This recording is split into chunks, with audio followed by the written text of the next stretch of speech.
Awesome. Awesome. So quick question. So I was talking to my lead admissions counselor, Kevin. I told you about him when we were in Mexico, and he started following you a long time ago because he liked your handle, the hardcore closer. And he's like, it's crazy. It's like this guy all of a sudden is just popping up in my feed, and he's not a social media person. He's like our age. He's sort of tech resistant. I call him a dinosaur, but it's amazing that impact that you've made through social media. Would you say that's one of the biggest reasons for your success? Yeah, I don't know that if it didn't exist that I would be successful. When I had this idea about what I wanted to do with my life, I think it was 2005, and I remember vivid, like it happened yesterday. And I was reading this book. It's actually right there, The Law of Success. And that's the actual book. I've had that since 2005. And in that book, it talks about, teaching people masterminds, because it's Napoleon Hill. So teaching people mastermind thinking and alignments and stuff like that. And I remember telling my girlfriend at the time, like, that's what I'm going to do. I'm going to teach people this stuff. And she wasn't too receptive to it. It's like, yeah, whatever. It's like, I might as well stood up and been like, I'm going to be an actor, or whatever. I'm going to go to Hollywood. Right. So, yeah. I went on about my life and was speaking at real estate seminar event type things that were all over the country. But the only way that you could really gain notoriety back then was, they would run TV commercials. And so I was working for a corporation as a speaker, and, they were a corporation, they contracted me as a speaker, but they had to spend all the money to get, on TV, and they were putting up Robert Allen, Robert Kiyosaki. So people would show up to these hotel meetings thinking Robert Kiyosaki or Robert Allen or one of those guys is going to show up, and it's me, and kind of like how Fortune Builders does it or whatever the case. And, I thought that was, hey, if I just keep speaking on these stages long enough and, eventually I'll get a following. And then my life changed. I went to prison for some shit I didn't do, and got divorced during that time. That girlfriend became a wife, then became an ex-wife. And I had to figure some stuff out. In about 2008, social media shows up. I log into Facebook for the first time. I'd already tried MySpace before, but it was like, whatever, goofy stuff. So yeah. Facebook made more sense. It was an easy to understand website. And I had that feeling, it would probably be 2010 before like I really got clarity on it. But, I started to have the feeling that's like, hey, if I get good at this, then this is something that I can move through a lot faster than going on the road, a lot faster than waiting for people to book another hotel event here in Dallas. And I can reach a lot more people. And for my thought process is, if you have 100 friends on Facebook, which was a lot back then, right? Usually at 20 or 30 people, you were supposed to be friends with people that you just knew because it was the internet. It was a scary place and all those things, right? Oh, yeah. And I'm just thinking, if I could talk to these 20 or 50 or 100 friends every day, and one of them needs a loan every 2 years, which is about average for homeowners refi or buy, then, I got 50 or 25 deals coming in every single year just from my audience that I've got right there of a small circle of friends. And so, that started to happen. My friends started asking me to do their mortgages and things like that. And then I started, as I'm growing, and at that time, I'm getting 10, 15 likes on Facebook. I think I'm famous, and I mean, back then you probably were, though. it probably, it felt like it. That was a lot then, but then guys like, Gary V started showing up, and, he had done really good on YouTube. And I think one thing a lot of people miss, including myself, is that some of the biggest stars that are in the industry, entrepreneurs, or really anybody, even Logan Paul or whatever, they started on YouTube. YouTube was the fundamental place to create celebrityism, in the last decade. It really has been. People are more famous from YouTube and now TikTok than they were ever from TV. And if you go and you look at if you go and you look up somebody like The Rock is an exception, but if you go and you look up somebody that was real famous actor like Leonardo DiCaprio or Brad Pitt, there's entrepreneurs with a hell of a lot more followers than they have. There's guys like, Cardone and Tony Robbins that have tens of millions of followers that are bigger than celebrities because they leverage social media. So, Gary Vaynerchuk being an example of that too. So around 2012, things start, I'm in the social media world at that point for 4 years, but most people were, like you said, your friend, they were tech resistant. But about 2014, people really started catching on to it. And I'm just thankful that I was there early on in the game and have the track record, because I remember early on, I bought a digital product from Frank Kern. And Frank was making millions of dollars at the time. He's already rich, living a dream life and everything else. And here I am. I'm just starting from basically rock bottom, right? I know nothing about the internet. I've gotten lucky and got a few deals from Facebook, but I don't know anything about Google or running ads or any of that stuff. And, I realized that the reason Frank was already making money is because he had put time in. At that time, him and Ryan Dice were doing stuff, and Ryan Dice had a blog full of content, and I was like, man, I'm never going to catch up with these guys. But I know that they didn't just get here yesterday. These dudes have been putting in this work for 5 or 6 years to get to the point that they're at now. Even though their emails, I have you say, oh, we made X amount of dollars overnight. Like, the truth is, they've been putting in hard work for years. So I made the commitment. Hey, you know what? I'm willing to stick this out and do the hard work for years. And so now, flash forward, about 7 years since that point. And, I have done pretty well, but I don't think I would be here without social. I know I wouldn't be here without social media, because there's no way that I could speak at events, knock doors, make phone calls, send emails, whatever the hell it is that would reach the amount of people that, if I go on Facebook right now, I can see that I made a post that was roughly 6 hours ago. It's got 1,400 likes on it. And just this morning, 14,636 people have seen that post, right? There's no way I could make that. There's no way. That's a whole stadium full of people. That's the American Airlines Center packed wall to wall with people in it for me to be able to speak to them or make that message or whatever the case, where, I just did that right here on this phone. It's changed the game for me. 100%. But how do you come up with consistent content? Because that's something that I really struggle with, is like, oh, what do I write about today? What do I say today? What should I post about today? Like, how do you consistently come up with such great content? Well, I made the commitment to be a good storyteller. So, most of my life, I've always told stories. Like, if we go to, you've been with me, if you're hanging out with me somewhere, whether it's on a jet or at dinner or whatever the case, I'm usually the guy telling cool stories, and it's because I go through life and I look to share my experiences. I've done that since I was a kid. I guess it's just kind of a default in me.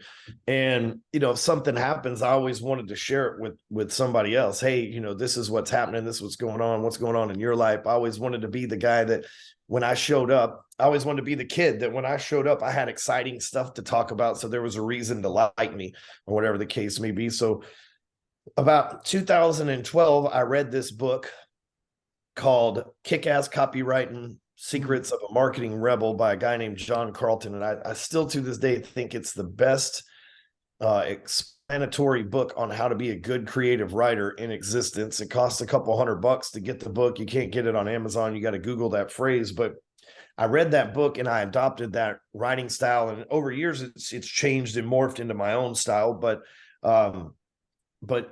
every day I live life thinking of experiences that are worth sharing. And what's funny is you might be out there listening to this, not you, Angie, but the people listening might be out there listening to this and think, well, I don't have a life that's worth telling stories about, or I'm not doing anything exciting in my life. And I would challenge you that that's complete bullshit story that you're telling yourself. I mean, if you look on Facebook, there's little groups and cliques for all sorts of dumb shit, right? There's fan clubs for TV shows. There's fan clubs for sports people. There's dog fan clubs. There's groups for cat owners. There's groups for people who are into weird sex stuff. There's groups for into weird political stuff. There's groups for people who do anything like that. And you know what? You might think, I am the only person on the planet with a balloon fetish. And then you go to Facebook and you Google balloon fetish, and there's 15,000 people in the group rubbing their balloons together, right? Like, that's just that you think, because guess what? In your circle, you only know the people that you went to school with,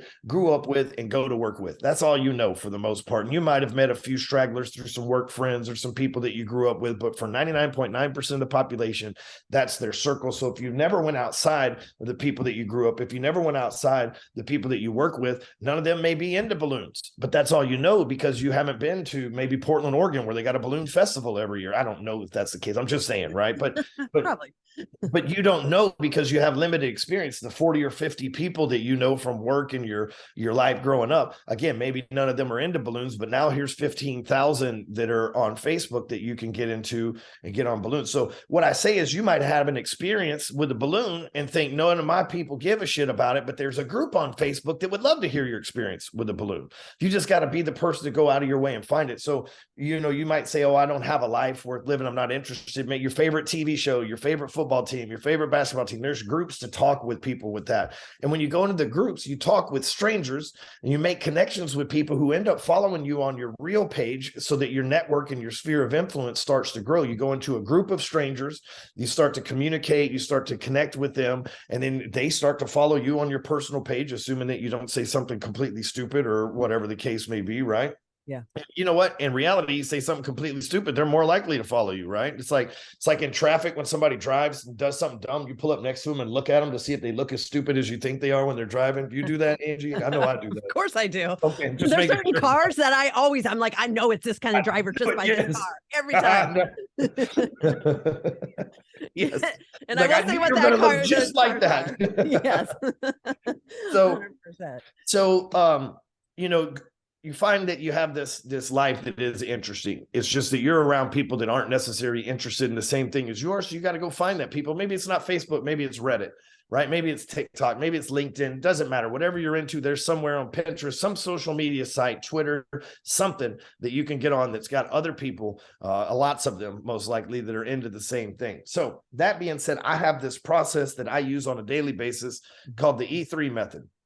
And it's real simple. During the day, something happens to me. I write it down in my journal inside of this website, this app called Evernote. Okay. And so like yesterday, my friend Jose, been a good friend of mine, best friend since 2008. He sent me his papers where he got off parole. So, you know, for most people, it's like, okay, well, somebody sent some parole. It's like, how can I turn this into a lesson?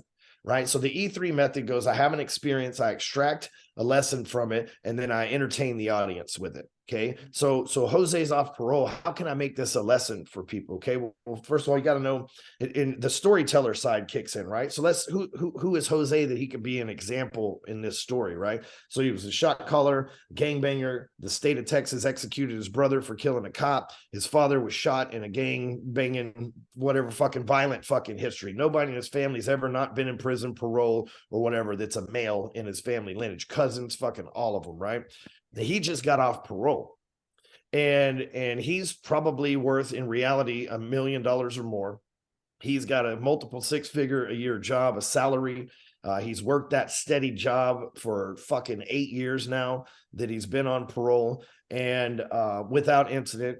And so I'm thinking this process. So I write a post. I said, hey, it's a great day, y'all. My best friend and right-hand henchman is officially off federal parole. It's like he's literally the only one in his family that's free and the first to finish parole in the history and live a clean life. I met Jose in 2008, shot caller for gang in prison. His brother was executed on death row. His father was a violent man. I could go and read this, but you get the point, like the thought process I'm going through. And at the bottom here, it says, you know, he's proof of if you put your mind to something and make a decision, anything's possible, right? So that's the lesson. So that's I have this experience. Buddy sent me papers saying he's off parole. The lesson is if you make the right decisions in life, no matter how bad shit was, the future is still undetermined. The future is still up to the actions you take today. A lot of people make the mistake of thinking, well, I did something today. How come tomorrow's not perfect? No. It takes years of good todays to make a great tomorrow. I'm just going to be real. It's like, you know, you have perfect credit your whole life. If you miss one car payment, your shit's tanked for 2 years. There's nothing you can do about it, right? That's how it is. So it's the same with goodwill and doing the right thing. Well, Jose's got 8 years of making good decisions, which has led him to the position that he's at right now. So again, I have experiences like that, and I write them in here. I might just write the topic and come up later. So the other day I had to clean up some ATVs in a car wash and they were muddy as hell. And so I just told the story because at the end of us cleaning, me and my camera guy, at the end of us cleaning the ATVs, we actually cleaned the car wash too, because we made a big mess there. And most people just drove off and left the mud there. Like, who gives a shit? That's the car wash owner's problem. But we actually took a few minutes and tried to put as much down the drain and everything else as we possibly could. And cleaned up the things so the next person didn't get their feet muddy walking through there and stuff. And again, that's just something dumb. Who cares? We washed some ATVs and there was mud, right? And we cleaned up the car wash. For most people, they're like, that's not that's shit I do every day. That's an experience that doesn't matter to me. But again, I'm looking at that experience. How can I take a lesson from that? Well, the lesson is we leave things better, or at least in the same way that we picked them up. There wasn't mud everywhere to begin with. We left it to where there wasn't mud when we left either, you know? And so educate that's and the kind of entertain process. Exactly. I'm always going through. I love that. Well, and wouldn't you say, you and I both have similar histories, that we're now also in a society that appreciates our transparency and vulnerability about our past, as opposed to the stigma that used to be attached to people in prison, people with addiction, that sort of thing. I feel like we're in a different time now as well.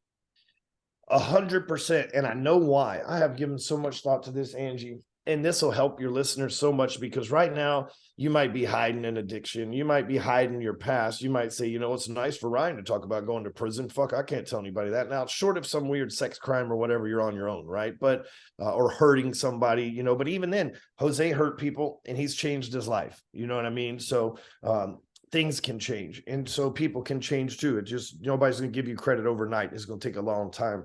However, I think about that is in the 90s, all the music, like you think about the 70s, there was a lot of innuendo in the music, you know, there was sexual innuendo, drug innuendo, but nobody just came out and said we was puffing fat joints and fucking chicks. Like, they didn't say that in the 70s. They didn't say it in the 80s. And our generation, by the time we were reaching teenage, adulthood, that kind of stuff in the 90s, they were just bluntly saying like they do right now. They were just bluntly saying everything. So, and, you know, popular culture and music, because rock and roll and rap crossovers were happening and stuff during that time, the 90s and the early 2000s.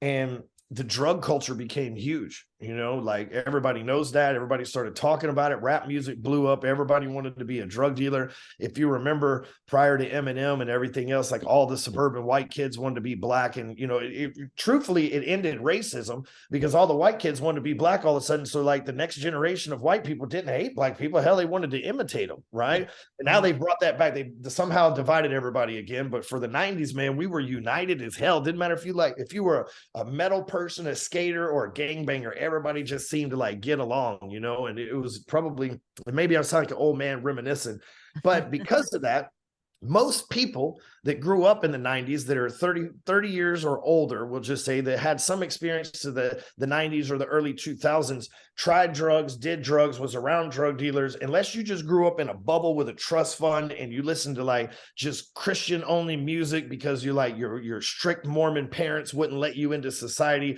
like you heard drugs, you've seen people on drugs, you've been offered drugs, you've been to a concert, smelled drug, whatever the fucking case may be, right? Yeah. So now flash forward 30, 40 years later, 20, 30 years later, everybody that was our age and stuff experienced that. And so they have empathy towards it, right? Like our parents' generation, a lot of them didn't do drugs because first of all, they weren't, you know, shit, you get caught with some marijuana in the 70s, you might do a 20-year sentence, you know, like if you stole $1,000 worth of shit in the 70s, you were going to do 5 years in prison. If you steal $1,000 worth of shit from Dallas right now, they will not arrest you because they don't have the manpower to put it in. So things have drastically changed. So what I'm saying is people aren't so quick to judge at our age anymore because they've been there and done that. And most of them been there and did that, just didn't get caught. Yeah. You know? And they respect somebody that can, because most people have been hiding that secret their whole life too. Right. They think, man, it's not that I want to tell the world. I just want to tell somebody so that I'm not carrying a secret anymore, because words shared are no longer a secret. And man, we keep secrets kill people. I think secrets are one of the leading causes of cancer, right? You hiding shit from society. You're keeping things a secret. And like I said, whatever you're into. Yeah. And whatever you're into, there's people that you can talk to that are into that too, that will understand or that will help you with it, or folks like you that will counsel you through whatever issues that you might have, you know. But the power and transparency these days is if I was come out saying the things that I do 20 years ago, people be like, oh, that guy's bad news. He's been to jail, blah, blah, blah. But first of all, you got to understand that I think I'm making this number up, but I'm pretty sure I read it. There's like 70% of men in America that have been arrested, on parole, or in prison. Wow. So it's a massive amount of people that have had an encounter one way. That's probation, parole, prison, been arrested, right? And so it's like 70% of males, okay? Like not one race of males, but it's a fucking crazy high number. And I might be a little bit off, but it's a crazy ass high number. And so you figure all these people have had a run-in. So when I say, hey, I overcame that stuff and did better, a lot of people that maybe they overcame it, did better too, without having to go to the prison part. And so they're like, hey man, I get that, because I know that wasn't easy, because I had to do the same shit. Right. Know? Well, and that's why I love your story, and why, like Elevate is a little different, is because we teach people how to overcome an addiction and not have it define you the rest of your life. Like, you're always an addict, whether you haven't used in 20 years or not. It is. It keeps people sick. It keeps them down. It keeps them unempowered. Now, I know some people need that. Keeps them coming back to fucking rehab so that they can spend more money with them, because that's the way the medical community works in general, is they diagnose you with something and give you treatment, not a cure. And I like the fact that you're saying, hey, we're not here to tell you you're an addict or an alcoholic for the rest of your life, right? Like you can beat that shit. Like if I had a broken arm, I'm not a broken arm survivor the rest of my life. That was a period of my time where I had a broken arm. I'm on to the next thing now, Exactly. Now you're like doing well in life. You're working out, you're feeling good, you're getting good jobs, because society's different. And that is, I think, the message that we have to send, is because you're not defined by your past. If we were defined by our past, you and I wouldn't be where we're at. We would, I'd still be in low income housing in Reno and doing dumb shit, getting arrested every other week. But we can overcome all this stuff. And I love that about you and the message that you send. Well, time heals all wounds, and you are defined by your past. You're defined by your immediate past. You're not defined by your past 3, 4, 5, 10 years ago. But here's the thing. So many people think, we'll use the addict thing. So let's say I sniff blow every day. I got a cocaine addiction. And then all of a sudden I got a week sober. I want a pat on the back for that. Then all of a sudden I got a month sober. I want a pat on the back. But society says anybody can go a month, 6 months. Let's see if you can go 6 years. Right. Let's see if you can, and not just go without the drug, but make a transformation, because we're subtracting the drug. Okay, you subtracted the drug from your life, but what are you going to add valuable to your life in its place? Right. And so people look at you. If you were high on crack yesterday, yeah, your past defines you. You're a crackhead. Right. Yeah. However, if you got 12 months, 24 months, 36 months where you no longer have even touched drugs, been around drug people, you've got a job, you're functioning, you're winning, maybe you started a family, maybe you've got a significant other, you turn things around, then people, they might say for a period of time, they might say, he used to be a crackhead, but he got his shit together, which is a compliment, right? That at least they say, but, right? It's not like he's crackhead, right? Yeah. But then guess what happens? Another 2 or 3 years go by, you keep continuing to make the decisions, because here's how life works. Life is a series of good decisions made every single day. So they make good decisions, you live a great life. You make bad decisions, your shit gets fucked up really quick, because it compounds daily. So what happens is, the longer you make those good decisions, at some point, people forget that you were even a crackhead. At some point, they're like, man, Brad's lived a great life, and for the last 10 years, he's raised a family, and he's been this and that, successful. And people start to get proud of you, And for me, obviously we touched on that just a little bit. I'm a convicted felon. I went to several different prisons, and it's a story you can Google. I don't hide it, but I don't want to take up time here because it's on other podcasts and stuff. So, but the point is, when I get out of prison, I'm on parole. I'm a convict, right? Now I've got 13 years in between. No, I've got 15 years in between me and prison. When I first started on the internet, people would say, Stewman's turned his life around. He used to be in prison, welcome to Hardcore Closer. I'd be like, what kind of fucking what kind of introduction? I let me tell these people, you don't tell them for me. You know what I mean? Yeah. But well, you're a much better storyteller too. Yeah, let me come out of the closet. Don't make the announcement for me. All right. So, yeah. But and you got to remember, I started in this business really full on all the way in, and had it start dialing in what we've got today in 2012. 13, 14, 15, 16, 17, 18 people associate me with coming to prison and turning my life around, which is a good thing, right? But the other day, about 2 months ago, I was in Vegas at a party, and the host of the party was going around announcing everybody, and he was talking about one of the other guys that was in prison. And when he came to me, there was no, even though the guy was like 2 people before me, so it would have been easy to tie those together and make a joke out of it. It didn't even come to his mind. I know, because he would have said something if it did, but it didn't even come to his mind that I'd been to prison too, because he didn't think of me that way. Then flash forward about a month ago, I was at another party, completely different people, I was here in Dallas, and there were 2 people in the room. They were also very successful, but they've been to prison in the last 2 or 3 years. And so they were introducing people, and they mentioned about the other 2 people. And when they got to me, not a fucking word mentioned about prison. And, you know, again, this is an experience I'm sharing with you because, you know, for my life, honestly, I thought for the rest of my life, I'm going to be known as this dude that went to prison. But now that I've got 15 years between it, and I've got, you know, I don't talk about it that much on the internet and shit that anymore. You know, it's like not an everyday thing like I used to, but now people don't even associate me with being that. They associate me with being an example of what somebody can do with their life, no matter where they started. They look at me as an example of what they want to be in life and what's possible and what they can do and how to be a good dad and stuff. They don't look at me as, oh, he used to be a convict. And it took time. Again, I'm sitting here telling you, it took 15 years to break that mold. It took, 11 years to break that mold online. And it's just now starting to happen. So you might be out there and think, well, I've been good for 2 years and ain't nothing fucking really going on for me, man. Shit, they still kept me. They still called me a crackhead for 15 fucking years, man. So, but eventually, and I seem to be moving into the eventually now. Eventually, that's no longer a label that you have to carry. Yeah, and it doesn't define you, who you are and who you will always be. It is something that can be overcome. And I love that about you. And I think a lot of it is really important too, like you talked about, is owning your story. Like we can't pretend like our past doesn't exist, especially these days. I mean, back in the day, I could probably pretend because we didn't have the internet and I could suppress some stuff. But nowadays, you can't hide from your past. So what do? You own it and then show growth from it. And that's the empowerment. And like you were talking about with the groups that, there's always somebody, if you just start telling your story, that's going to relate, that's going to be grateful that you said that. Like, I needed to hear that today. Oh, you overcame that. That's amazing. And so I think that's part of your power too, is sharing and your transparency so that people really feel like I'm not alone. And I think that's powerful. And listen, no matter what your stance is, there's always people that'll take your side. It's the crazy thing about the internet. I mean, think even when Balenciaga did all that weird stuff, there was people in the comments like, well, y'all are reading too much into it. Take the tinfoil hat off of it. Like, people will defend anything. So you think the whole world will be against you. It's impossible for the whole world to be against you, because there's always, even if you do some dumb shit, there's always a dumbass that ends up on your team. That's true. And if you get haters, that's okay too, because that usually means you're doing big shit. I am, that's another thing that goes away with time. In the beginning, I had lots of people that were really fucking mean to me, and for no reason. And a lot of them I'd done really good stuff to, and a lot of good stuff for. And for some reason, they hated on my success, and it still happens nowadays, but not as often.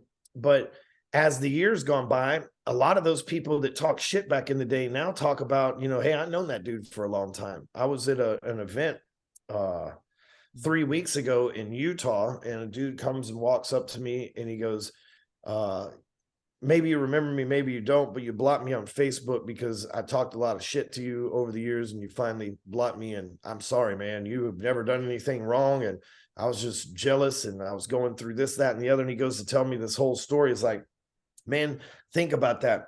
I'm trying to live a guy that came from prison and worse, that's lived a life so good that the haters can't even find a reason to be mad at me anymore. I've been doing this business online in the public spotlight now for 11 years, and really 13, but 11 really seriously. I don't have a ripoff report. I don't have a 1-star review. I don't have mad past clients. To my own detriment, I've made things 100% right in the client's mind 100% of the time. I haven't stolen money from anybody. I don't owe anybody money. I didn't raise money and then not fucking allocate it. I haven't done any of the shit that I've watched thousands of my competitors and industry people do. And it's not easy. You know what I mean? It's not easy watching other people get ahead, and you're just, you're the tortoise and they're the hare. It's not easy watching hares pass you when you're running a tortoise race, right? But at the same time, I've stuck to being this example and being this person for so long that even people that fucking hated me at this point. He's not the first person. I was at an event in Arizona last year, and a dude walked up to me. He's like, "Man, I'm sorry, I'm always talking shit about you. I've seen you up on stage, and I realize you are that motherfucker that you say you are. I thought there was a, everybody's always looking for to prove that I'm not who I say I am, but I like to understate myself. I'm not out here telling you guys really what's going on. If I'm just being honest, I think it would come across as bragging too much. I mean, a lot of it, and disingenuous. You're very genuine. Today I was over here with, and I'll just say it on this with you, but today I was over here with my accountants doing our meeting and stuff. Our building's being painted today, so we couldn't be inside the building because of fumes. I mean, I guess you could, but if you want to survive the day, you don't want to be there. And so we're adding everything up. In 2022, I donated $322,500 to charities. And again, that's not something that I'm bragging about online and stuff like that, but that kind of gives you an idea of the way that we're moving over here that's different than everybody else. But I feel like if I put stuff like that on the internet, people would think I'm lying, or people would, oh, you're not supposed to say that you do that. So I suppress a lot of that stuff, even though I'm proud of it. It's what I'm saying. And so at this point too, I have learned that the haters get mad when you come off as bragging. So if you'll go back to what I was talking about earlier, having an experience, extracting and then entertaining. So instead of me bragging about something I did, I try to turn it into some sort of experience and lesson, so that it isn't about me and how cool I am. It's about the lesson behind this experience that I had. And that seems to be working pretty well too, to keep the people from getting mad. Because I'm telling you, 2014, 15, and 16, 90% of my ads were people talking crap, and people following me on my page were like angry people. And I can take anything, but I also don't want to anger people. I want to inspire people. I don't want to piss them off, And so I had to figure out a way to where, even if you're mad at me, if you'll just stick around for a little while and not piss me off too much to where I block you, but if you'll just stick around for a little while, you'll see what's actually possible. And you'll see the thing that made you mad is that it's possible for you too, if you'll just do the work. Wouldn't you also say that you've changed as a person? Like, you've grown and changed. You've done so much work on yourself that maybe, why you were getting anger is because you were still kind of an angry guy. But now, as you've put in more and more work, you work out, you've spent a ton of time on self-development, that you're a different kind of person. So you're attracting different kind of people. 100%. Few things changed in my life that give me this clarity. Money is a magnifier. So if you're a good person and you're poor, you might do bad shit, right? Like when I was poor, I was still a good kid, but I sold drugs. I made the mistake of selling drugs. I made the mistake of hanging out with the wrong people, and I'm a people pleaser. I tried to please those people, and it was the wrong people, and it got me in trouble. And, I made that mistake. I have to own that. Right. And I forgot where I was going with that. I had to remind me the question again. That never happens to me. That you've put a lot of work into yourself, and so now you attract people like yourself. And so money's a magnifier. As I got more money, I realized that hey, this is a responsibility, and in order for me to keep this money, I have to be a responsible person, which means I can't make bad decisions. So money becomes a magnifier. As I get more of it, I become a better person. I give more money to charity. I gave money to charity when I was poor too, but I give more money to charity. As I get more money, I'm not stressed out about the finances in my house. I can actually be a better husband and a better father, not because I can just buy my family anything, but because I'm not absolutely stressed out and have to work to get ahead. Since I'm financially stable, I can spend time with my family and not be stressing about work and stuff. So money's this magnifier. But I feel like if you took it all from me today, I might be a bad person again. I really do, because that might be what has to happen to go in. Hopefully that will never happen, because of a series of good decisions that I will continue to make. But in 2010, the federal government took my mortgage license.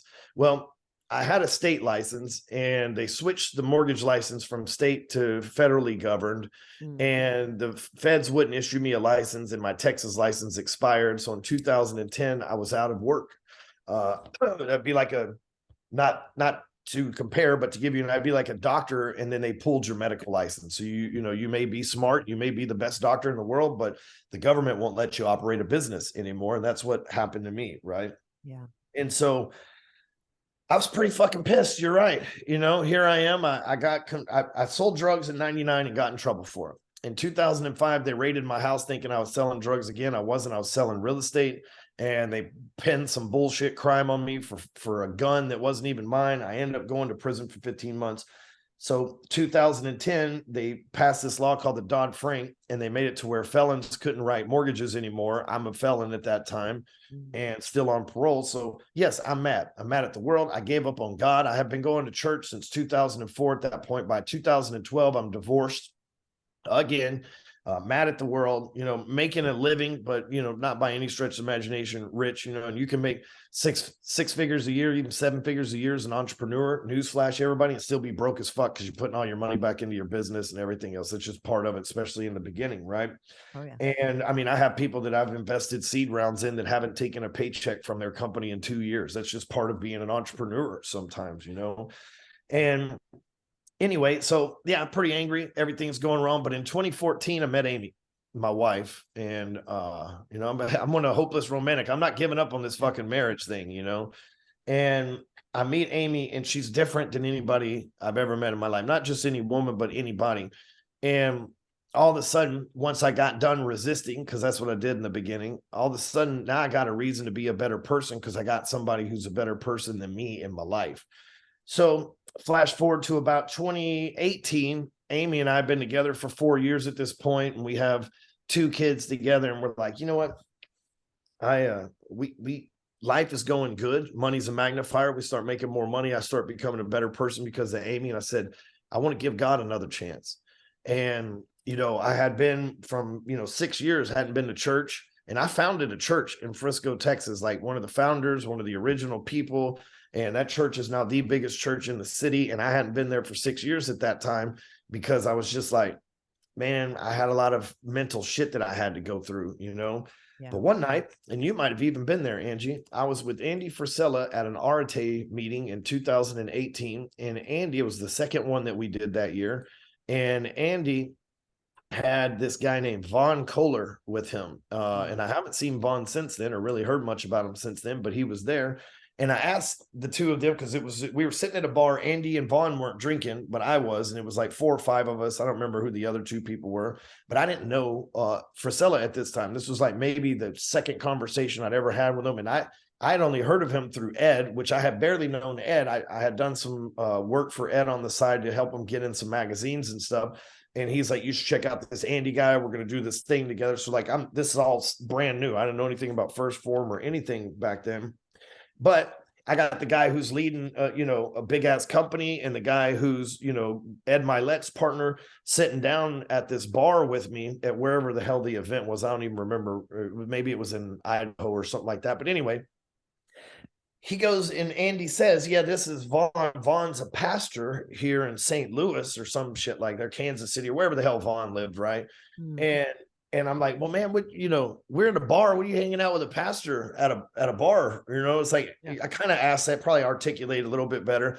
And Andy's like, well, hey, I'm not drinking. I'm out here talking to you guys. But, Vaughn's like my spiritual advisor. I got Ed as a guy who coaches me and helps me out. And Vaughn's my spiritual advisor. And, it's good to have somebody in your life that's grounded around God. Vaughn helps me with that. And I thought, man, shit, I'm missing that. Yeah. I got a wife, I got kids, I got a little bit of money at this time, but I'm missing that. But I know, in my opinion, the world's greatest preacher. I helped him build a church, back in the early days. So I go back in there and I show up to church, and the guy's name is Keith Crabb. 6 years I ain't seen this guy. He's standing there. Welcome back. Glad to have you back, man. Like I never missed a beat. Come outside. Went, talked to him. Been back in there ever since. And that was the I said 2, but really 3 big events is in 20, well, really 2. The money's a magnifier. 2014, I met the right person. And as I got more money, I started becoming a better person because of her. And then because of her leading me a better person and me talking to Andy that night, I ended up going back to church. So it's been, what is that, 6 years, 5 years now that I've been back in church roughly or whatever. Now I'm one of the elders there. I sit on the board of financial leader.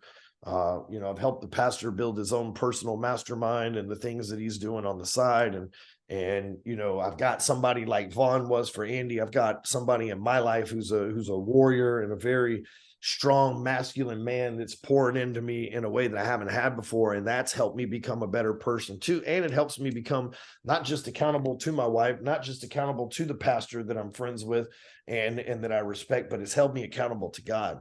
And that's really what's changed. So yes, I went from a angry, mad that the government screwed me over. The two biggest things in my life. I'm a millionaire in 2005. They raid my house, take it all. I end up getting divorced. Then I build it back up 8, 9, and 10, and they take it all again. So yeah, I was very angry. So you're right. You attract who you are. And I had a lot of pissed off people because I was pissed off. And nowadays it's not easy either. It's not like I just one day when I started writing positive messages and kind of just changed my mindset, people started making fun of me. Oh, look, it's Pastor Ryan. Oh, look. And listen, I talked to you know this, Angie, but my pastor, if he was sitting here right now, I'd still cuss. I'd still talk the same way. I'm not changing who I am because he's in the room, because God's in the room all the time. So if I got to change who I am for another man, God would see that anyway. So I just keep it real with him. And I think he appreciates me more than probably anybody else, because I'm the one person that's always 100% who I am, no matter who is around. I think it's an example that we can all be anyway. But that's really been the thing that's changed my life is really getting back and plugged into God. And I know it, a lot of people give him the credit and everything else, deservingly so, but there's some principles, if you really read, not just say you're a Christian and not just show up to church and get talked to, but there's some principles that that are in that book, especially in the book of Proverbs. But there's some principles that if you'll live them, even if you don't believe in God, if you'll live these principles, it is unfailably that you will have success in your life. It is, if you will live out the principles that are laid out, especially like I said in the book of Proverbs, and you can understand those and live by those, it is almost impossible to fuck your life up. I love that. And what's the name of that church? Elevate Life Church in Frisco, Texas. Yeah, I just wanted to get you to say Elevate. I knew that, but yeah, absolutely. I love that. So what a great name, right? It's an amazing name. I mean, it's probably why we're together. Yeah. You know, when I started with that church, they were called Celebration Covenant Church. And as we got bigger, the brand Covenant Church didn't like some of the new age stuff that we were doing. I got a pastor that during the pandemic called America pussies, right? So they didn't really agree with some of the live on national TV and shit too, right? So they don't necessarily always agree. So we had to build our own brand. And that's what we do is we're not just turning people over to God. You come into that building, we're going to elevate your life, I love that. All right. So that's your mental, your emotional, now physical. Were you always working out, or is that something you started to do in prison, or is that just in your DNA? When I started working out when I was 20 years old, the first time I went to prison, I started doing, 1,000 push-ups, 1,000 squats, 1,000 sit-ups a day. And I was skinny as hell. I bet I weighed 125 pounds back then. So it's taken me a while to put any kind of mass on at 43, but I've been working out since I was 20. And in 2019, so 4 years ago, that would make me 39. On September 13th of 2019, I got in an accident in an ATV and I was ejected about 20 feet in the air and landed on my head, and I broke my neck. I broke my C7 and my C8 or my C6, C7, some fucking shit in my neck, right? And doctors, I had to be care flighted out. Doctors told me that I was never going to walk again. I walked out of the hospital. 2 days later, when I went to the neurologist, who's a friend of mine here in town, he just happened to be one of my Facebook friends, believe it or not. I had no idea the guy even grew up to be a doctor. But anyway, he goes, you don't need surgery and you're going to be able to walk. Everything's going to be fine. You got to stay off your neck for 90 days and wear this brace. But he said, because you've been working out for the last 20 years, your muscles in your neck and in your traps and everything is so tight that when you crashed, it broke, but it didn't move. And what happens is your neck, where your spine is, when it moves and it gets over on a nerve, it crosses a nerve off, and now all of a sudden that nerve can't move your leg or whatever the hell. He's like, you have zero nerve damage. So I've been working out for forever. I didn't really start gaining any steam until maybe, and I say steam, I've always been fit, but maybe 2017 or 18, I kind of, I got out of CrossFit and some things like that, was going through some shit. Then I broke my arm. It kind of set me back a little bit. But when I've had the ability, I've always been somebody in the gym. In 2014, I was introduced to CrossFit, and I've been doing CrossFit at least 3 times a week unless I've been injured 3 times a week since 2014. I did it this morning, as a matter of fact. So yeah, I love CrossFit. We use that to get people off drugs because there's so many similarities with overcoming addiction with doing CrossFit that people just aren't even aware of. And a lot of it is just those feel good emotions, and then, you know, pushing yourself to do shit you don't always love. Like there's things in CrossFit I don't love, and those are the things I know I need to do more of because those are my weaknesses. well, for me, you know, like I never wanted to be ripped, and I'm not saying I'm ripped now or anything like that, but I just want to be fit, you know, and just want to stay in shape. Like that prison mentality. If somebody comes and tries to fight me, I won't be able to defend myself, right? Kind of a thing. And in 2019, I spoke at Arte Live, the very first one. Funny how you being Arte and you have that back there, both these stories, but I knew that I was opening for Ed Milet. And again, Ed, you know, that I had known him for 2 years at that time and had looked up to him for those 2 years. I've looked up to him since then.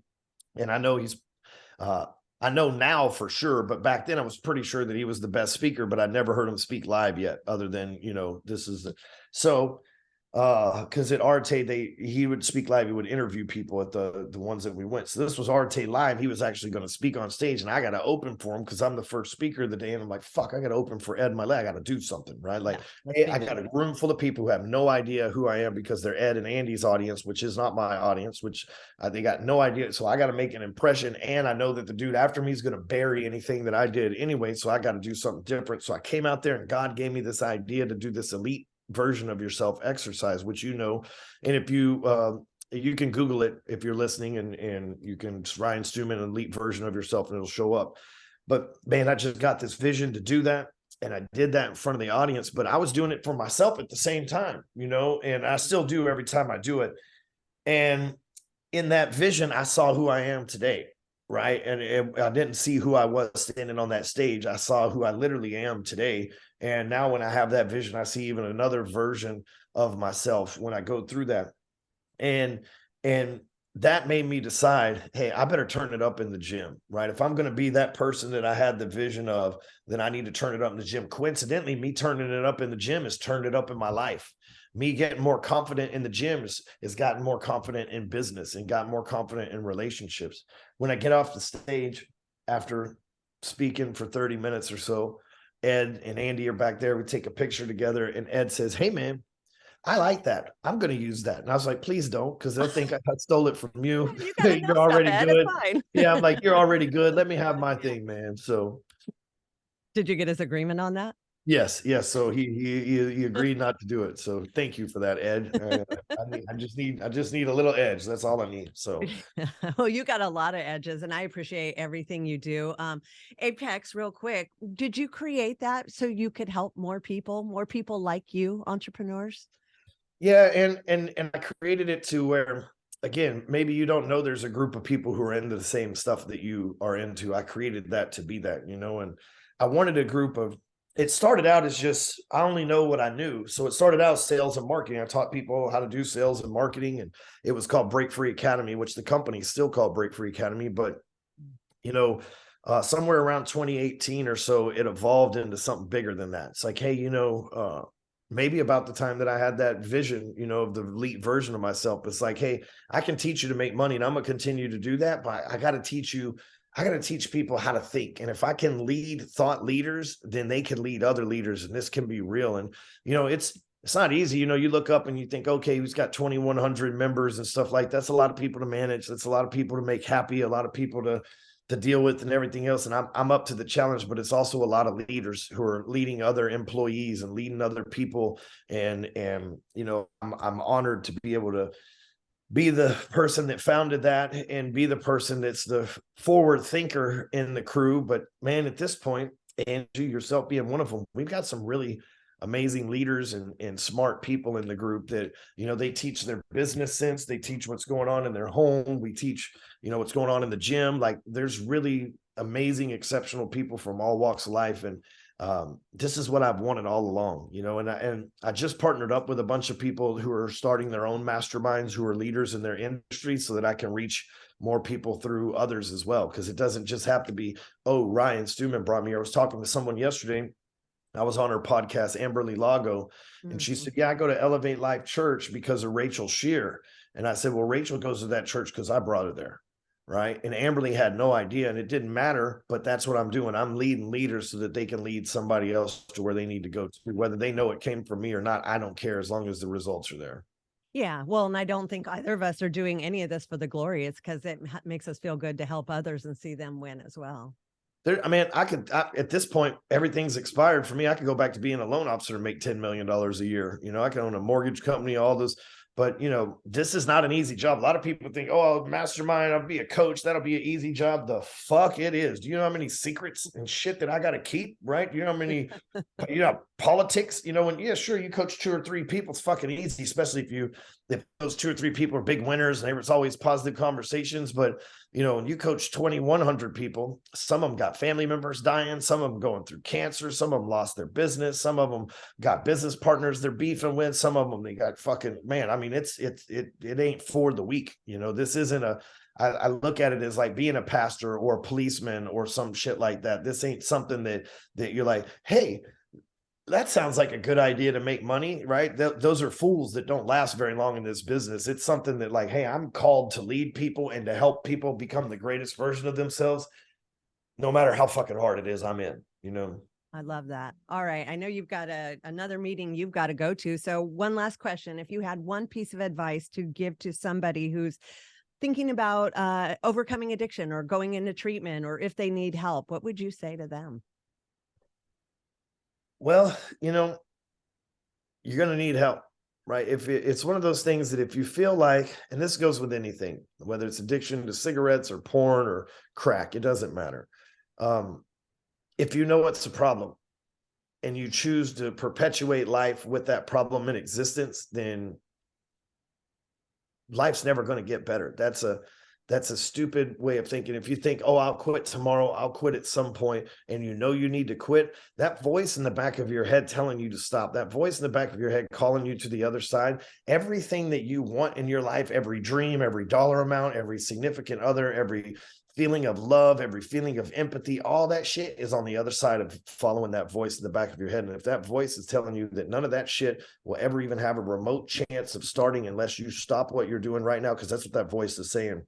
I promise you, everything that I'm telling you from experience, everything you want is on the other side of that roadblock that's stopping you right now. Whatever that addiction is, that's that roadblock. Everything that you want doesn't start until you beat that. And guess what? It's not going to start immediately, right? You might beat your crack addiction, whatever the case may be, whatever addiction you have, and 6 months from now, your life still be a fucking miserable hell and you're sober, right? And what that is that's God and life teaching you a lesson and teaching you to struggle and teaching you to have the mindset to get through the struggle without relying on drugs. And when you beat that initial struggle, be it 6 months, a year, even 18 months, 2 years, when you finally have proven to those around you, to yourself, and to God that you can get through it and handle your shit and beat that, your life will improve to a world that you never even imagined was possible. But none of that will start if you don't make the decision to follow that voice and put down the addiction and go through that one roadblock that's holding you back from fucking everything.